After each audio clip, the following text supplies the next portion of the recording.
வணக்கம் நண்பர்களே. கடந்த டிசம்பர் 21 அன்று டிடி நெக்ஸ்ட் ஒரு முக்கியமான செய்தியை தலைப்பு செய்து வெளியிட்டிருந்தது. ராஜதானி எக்ஸ்பிரஸ் மோதி 7 யானைகள் மாண்டு போன செய்தியை படத்துடன் அது வெளியிட்டிருந்தது.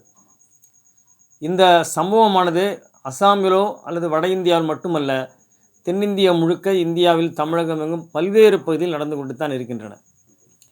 6-7 மாதத்திற்கு முன்பு கடந்த ஆண்டு தினத்தந்தி ஒரு செய்தியை, மிக முக்கியமான செய்தியை கவர் செய்திருந்தது. அதாவது என்னன்னா, கோவையில் மருதமலை அடிவாரத்தில் ஒரு காட்டு யானை உயிரிழந்த நிலையில் அதன் வயிற்றை கிழித்து பார்த்ததில் 15 மாத குட்டி இறந்த நிலையிலும் ஏகப்பட்ட பிளாஸ்டிக் கழிவு இருந்த செய்தியை தினத்தந்தி வெளியிட்டிருந்தது. கடந்த ஆண்டு மே மாதம் அளவில் ஒரு செய்தியை வெளியிட்டிருந்தது.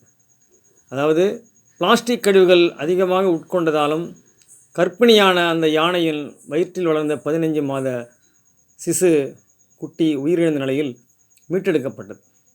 இப்போ தொகுப்பாக நம்ம பார்க்க வேண்டிய விஷயம் என்னென்னா, இந்தியா முழுமைக்கு யானைகள் அடிபட்டு சாகுவதும் மின்சாரம் தாக்கி சாவதும் தொடர்ந்து நாம் பார்த்து கொண்டே வருகின்றோம்.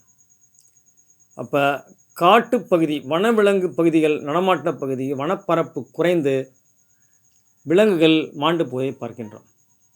இதற்கு அடிப்படை என்ன? சாகுபடி பரப்பு குறைந்து விட்டது.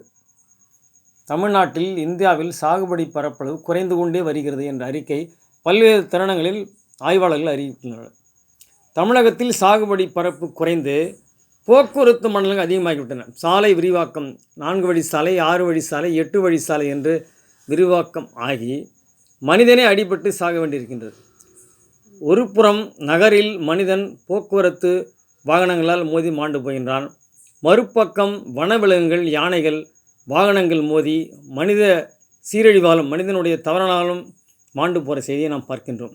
இது இயற்கை சமன்பாட்டை எப்படி சீர்குலைக்கப்படுகிறது என்றால், சாகுபடி பரப்பு குறைகின்றது, வனப்பரப்பு குறைகின்றது.